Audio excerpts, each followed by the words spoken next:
There is a fundamental truth that separates the mind of a warrior from the mind of a victim. It is a single powerful shift in perspective. A victim's mind sees the world as a series of events happening to them. Their life is a consequence of external forces, bad luck, unfair people, a difficult economy. They are a passenger in the car of their own life, constantly reacting to the twists and turns of the road. This mindset is a prison.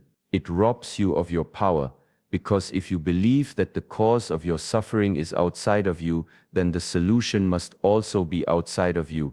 You are perpetually waiting for a rescuer, a moment of good fortune, or for someone else to change so that you can finally be at peace. This is the path of helplessness, and it is a path that leads only to frustration and despair.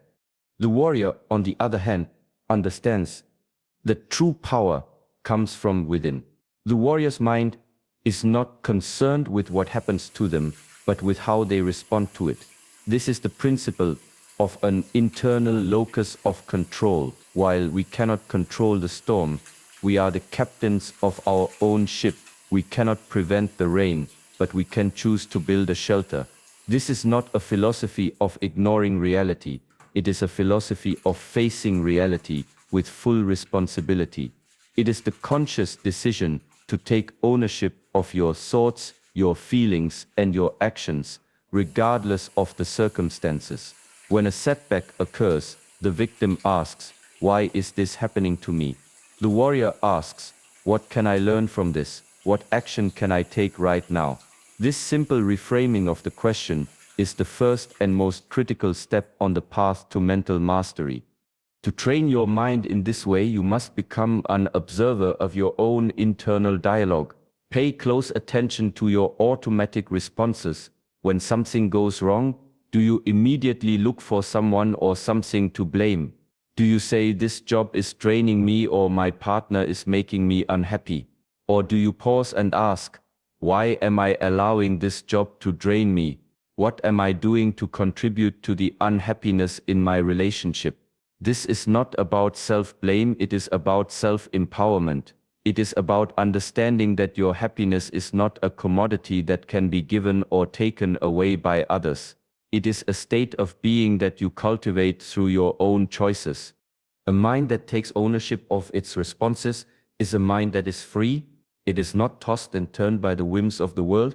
It is grounded in the unshakable belief that no matter what challenge presents itself, there is always a choice. You can choose to be a victim, or you can choose to be a warrior. You can choose to be a passive recipient of life, or you can choose to be an active creator of your destiny. This is the essence of self-mastery. It starts with a single honest question: what is my part in this? And it continues with the relentless practice of accepting that part, not as a burden, but as the very source of your power. This is the path of a warrior, a path of responsibility, of resilience, and of true freedom. In the modern world, we are conditioned to avoid discomfort at all costs. We seek the path of least resistance. We want quick fixes, instant gratification, and a life free from pain and struggle. This endless pursuit of comfort is the breeding ground for a victim's mind. A mind that has never been tested, never been pushed beyond its limits, is a fragile mind. It is a mind that at the first sign of adversity will crumble. The victim's mind views discomfort as a signal to stop, to retreat, to complain. They believe that if something is hard, it must be wrong. They shy away from difficult conversations, avoid physical challenges, and run from any situation that causes emotional or mental stress. In doing so, they are not only avoiding pain, they are avoiding growth. They are building a cage of comfort around themselves, and in that cage, their potential withers and dies. The warrior, however, understands a profound truth. Discomfort is not the enemy, it is the teacher.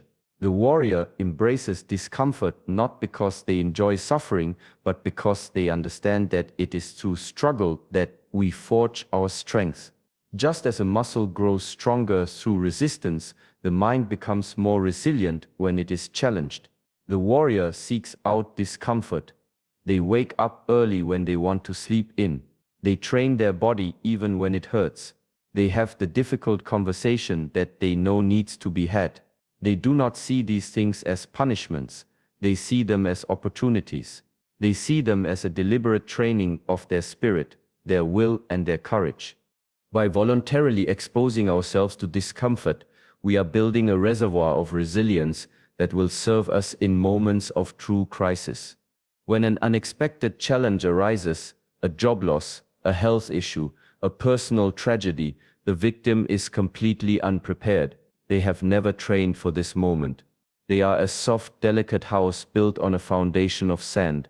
The warrior, by contrast, has been building their foundation every single day. They have chosen to face small discomforts so that they can face big ones. They have taught their mind and body that they can endure more than they thought possible. This creates an unshakable confidence, a knowing that no matter what comes, they have the internal fortitude to handle it. So, how do we begin this training?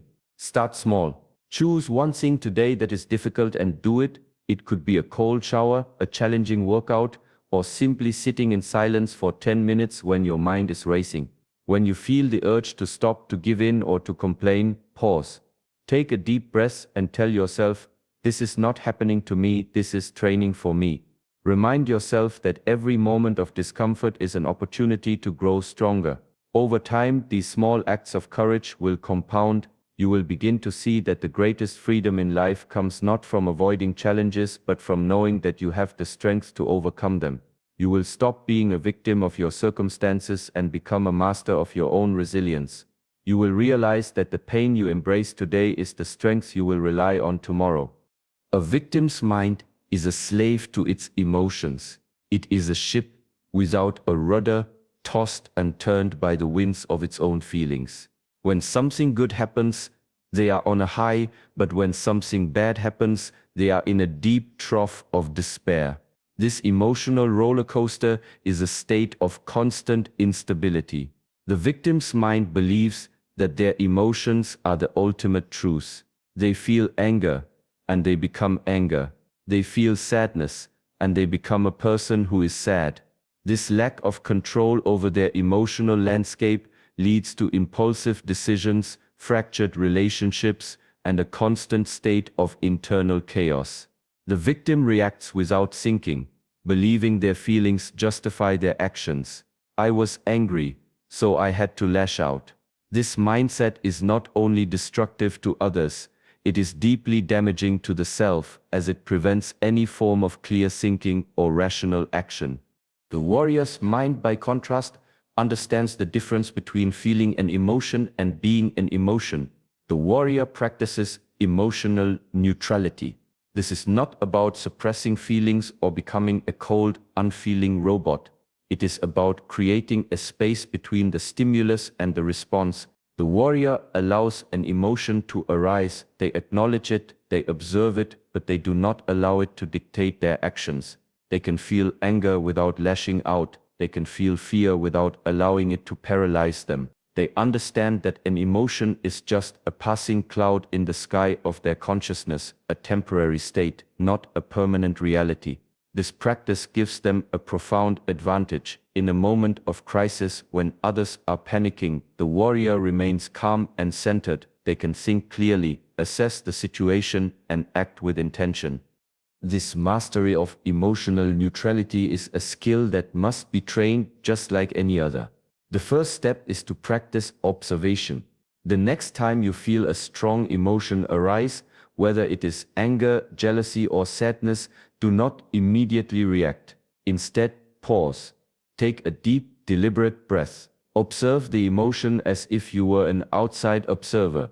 Say to yourself, I am feeling a wave of anger right now. Notice where you feel it in your body, a tightness in your chest, a heat in your face. By creating this space, you are separating yourself from the emotion. You are no longer angry. You are simply observing anger. This simple conscious act breaks the automatic link between feeling and action. With consistent practice, you will find that the intensity of your emotions begins to lessen. You will learn that you are not your emotions, You are the one who is experiencing them. This is the difference between being a victim of your feelings and a master of your mind. The warrior knows that their emotions are a part of them, but they are not the entirety of them. Their actions are not a reaction to a feeling, they are a deliberate choice born of their wisdom and their discipline. By training your mind to be emotionally neutral, you become an island of calm in a chaotic world. You become a person who can be trusted, not because you never feel anything, but because you have trained yourself to act with intention and purpose, regardless of the emotional storm brewing inside. A victim's mind is deeply attached to a specific outcome. They have a rigid idea of how things should be, and when reality deviates from that ideal, they suffer. They tie their happiness, their self-worth, and their sense of purpose to a particular result, getting the promotion, the relationship working out in a certain way, or achieving a specific financial goal. This attachment creates a constant state of anxiety, fear, and disappointment. When things don't go according to their plan, they feel cheated, wronged, and broken. They believe that their life is a failure because it doesn't match the picture they had in their head. This state of mind is incredibly fragile, as it is built on the premise that life will unfold exactly as they desire. The victim is always focused on the destination, and in doing so, they miss the entire journey.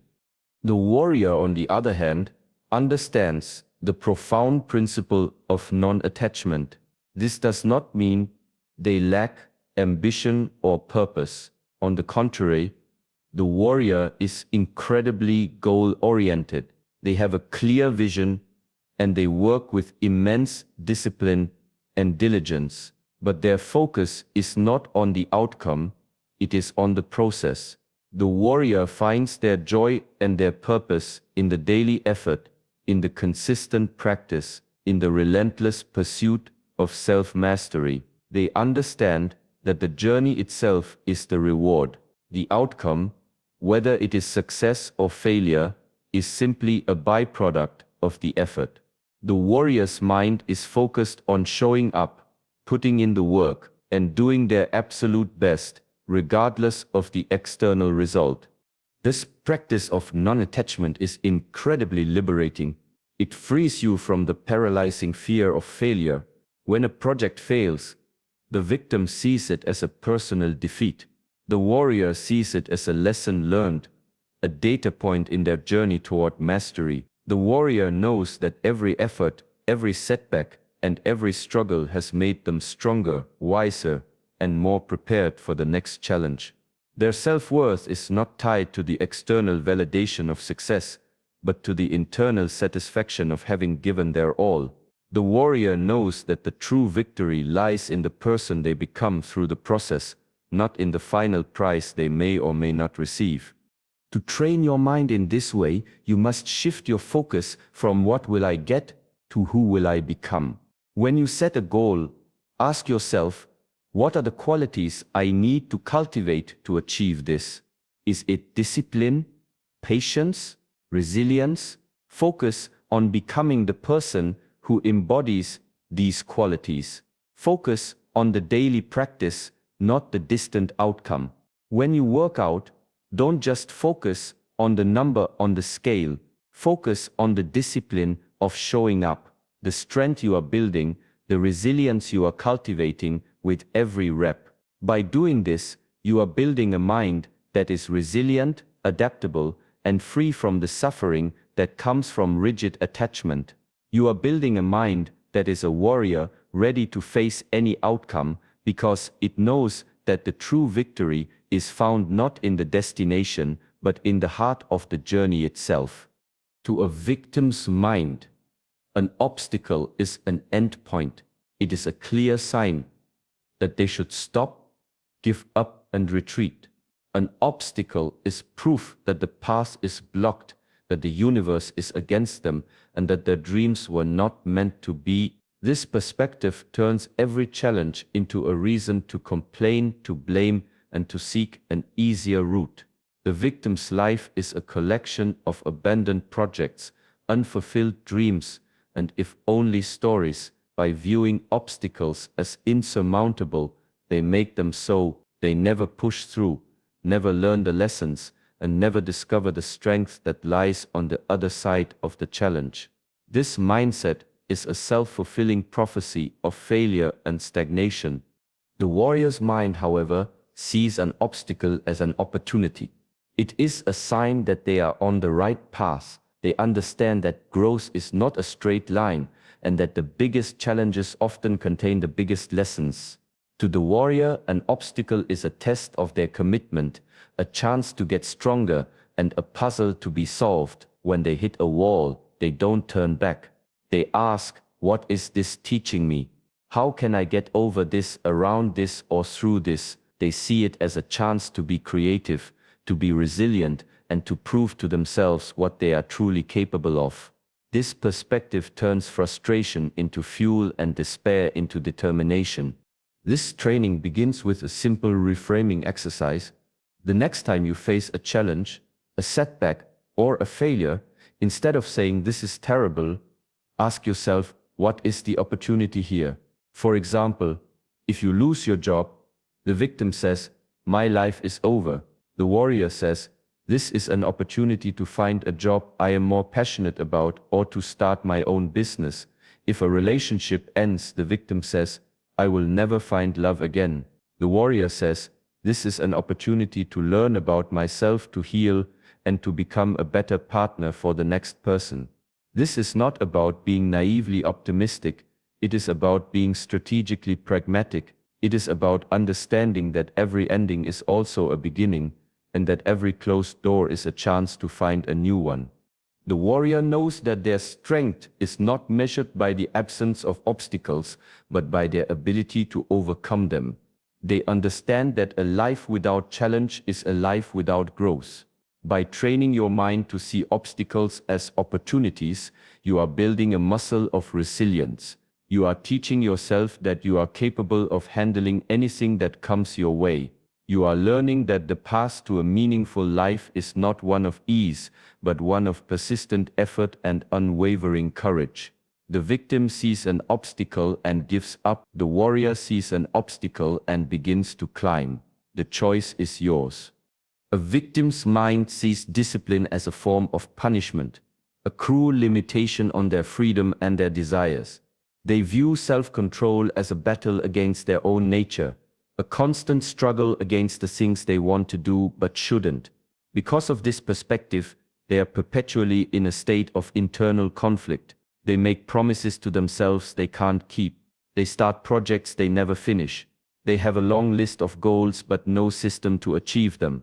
This lack of discipline creates a deep sense of self-disgust and a feeling of being out of control. The victim's mind believes that they are not strong enough, not good enough, and that they will never be able to change. They are at the mercy of their impulses, and in their own eyes they are a failure.